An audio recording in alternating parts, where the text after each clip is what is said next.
Okay,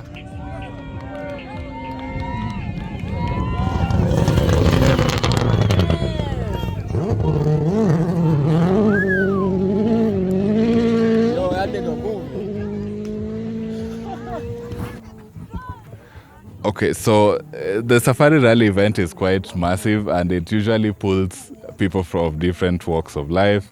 We have fans, we have super fans like us, and we have former rally drivers.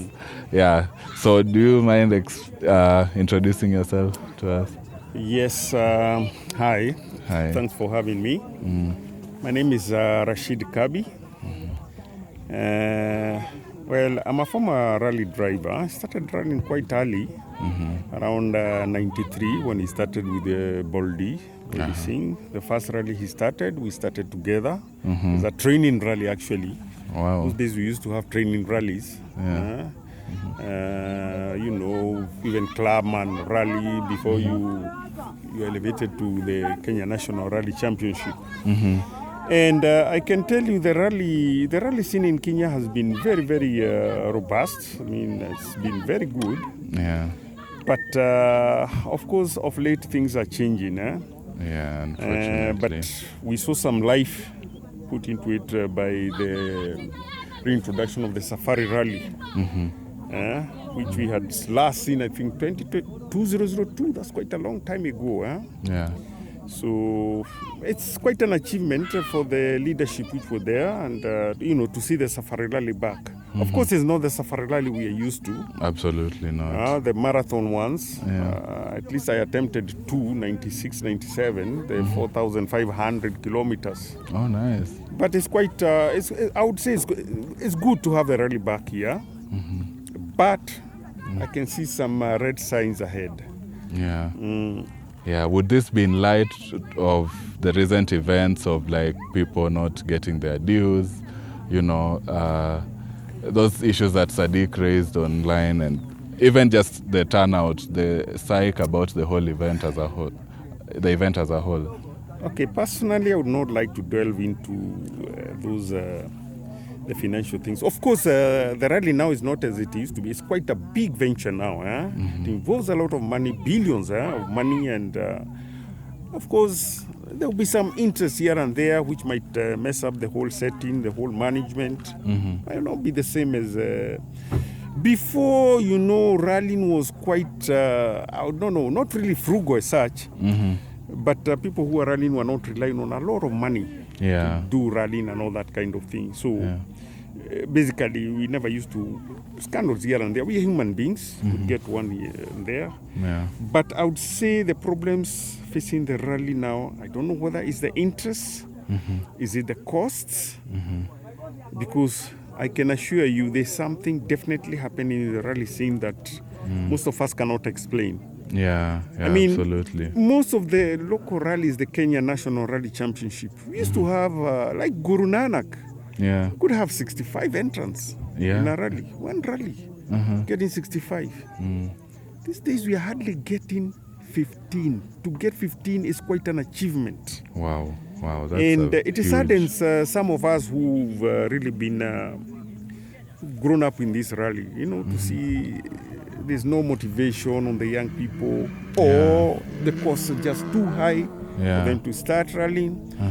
As we could, start with an ordinary car, put in the roll cage, something like that, and then you're good to go. You're off. Start rallying. And now these days it's quite, it's quite hard. It is. It is quite hard.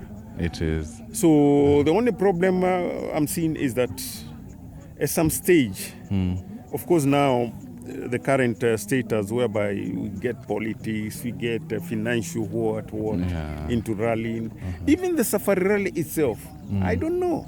But we just pray hard, really hard. Yeah. That we still get a chance to host it in the next couple of years. Yeah, that is the only thing, because these days we actually were only waiting for Safari Rally. After that, the local scene is very quiet. Yeah. Very quiet. It's super and that quiet. is saddening us, because we really used to be active. We used to be active in the rally scene. Yeah. Yes. Yeah, I remember back in the day, even someplace in Kopere Chemelil, we'd have like the likes of Kinakal Tundo do like laps around all the way to Nandi Hills, come back. And back then, I think it was sponsored by KCB. It still is now, but yeah, I think those are some of the long-standing sponsors of the event. And you'd see people field cars, like even pickup trucks, like Nissan Sunnies. Once you have that, what's that car? Snorkel? Yeah, you see that sucking air for the turbo and stuff like that. Come to think about the sponsorship, Yeah. In fact, that's another issue that really needs consideration when you come to think about the future of rallying in Kenya. Now, you see, corporate sponsorship money follows money. Yeah, true, I mean, true. If you find that I'm not going to get good exposure in a rally, on an event or whatever it is there, then I might be a bit hesitant to put my money there. Yeah. And that's why sponsorship is not just like that, you put money. No, you want to get something out of it. And now when you're having about 12 cars starting there, now even sponsoring an event becomes tricky. And that's why you're having, in fact, I thank people like Kaflash Tundo. Yeah. He's been there and for a Boldy, while. the others, Ian Duncan, the Duncan. diehard, rally guys. Those people, they try their hardest Yeah. to ensure that at least something is moving on, Yeah. whatever the circumstances. But there's so much a human being can do. Yeah, true. So, unfortunately, we have to. I think people have got to go down to the drawing board and see whether there's something that can be done drastically, dramatically, and change everything so that rallying come back to the nini. I can see like in Uganda, somehow Uganda is growing. On rallying terms, we have the fans, we have the participants. It's growing in Uganda, whereas it's dying in Kenya. So there's something that needs to be looked at. Yeah. And on that point, of course, we here at WRC, they are also seeing, it's not only in Kenya, they are seeing some scenes in the rest of the world whereby rallying is either not being taken the way it used to be seriously, or it's kind of dying off a bit. Yeah. So they are trying to look at it and try to see how they can bring down the costs. Yeah. And expect some, I think if you read the news, you see they are coming back to this issue of hybrid, I don't know what. Yeah, the hybrid engine, that wasn't well received. How does it? Yeah, they want to get it so that most people will come back to it, because it's quite expensive for most ordinary drivers, who wants to get into it. Yeah, because currently if you are to see like maybe the base rally car, let's take for example the GR-Yaris. If you are to buy one, say as an independent driver, I don't think it would be that cheap for you to get it.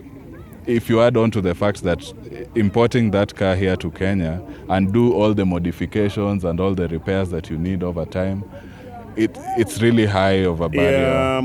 When they are producing, let's say like when they have a WRC1, that is purely factory, controlled, factory produced, and everything. The cost taken care of, the factories and what.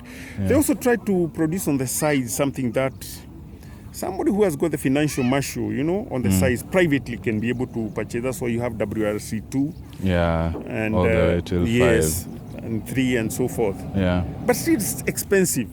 Even WRC2 car is not I'm not going to put the costs here because it's quite I mean, it's debatable, because the companies are different and all that kind of thing. But it's not cheap.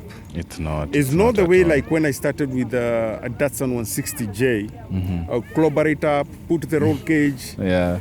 And, on a Friday, and it was good to start the rally on a Saturday. Yeah. Then come Sunday, I'll dismantle the roll cage, put back the seats, and and show up to the office with it on Monday too. Go to the office with it on Monday. That's how we used to do. Oh, wow. Put adjustable shocks, those kind of things. And you're good to do some rallying, Yeah. You enjoy it. No, it's not the same thing again. To be honest, I feel like even from a generational perspective, I think that curiosity to even tinker with your own car, to just make it the way you want, like replace the shocks and such like things, I feel like we are losing that art. Like, I'm a rally fan, yes, but I'd say I haven't interacted much with those cars, let alone think about starting to modify one and even field it in an event like this. Yeah, of course, it takes the fans. Actually, rally drivers are drawn from the fans initially. Yeah. That's how it used to be. I mean, you have to really love the rally in itself when you're out there. You know, you could be with your father going to watch, and then you find you know, it's interesting, and then you say, no, I would like to drive, or something like that. Yeah. You must have the interest. Yeah. And then, as I said, rallying is quite, you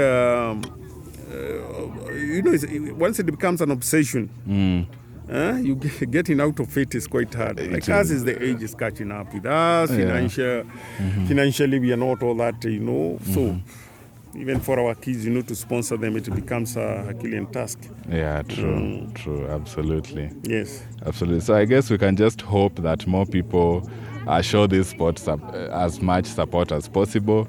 We can hope that those systemic issues that are currently all over the news can be fixed, because it would be such a shame to lose it, like to other countries that are maybe ready to take it and are willing to solve some of those issues. The Safari Rally to be sad, you know, to lose it will be sad, because I believe the organizers, they've seen the Kenyan scene is quite beautiful, you know, for them, and the organizers, they've seen it makes some changes within the rallying calendar.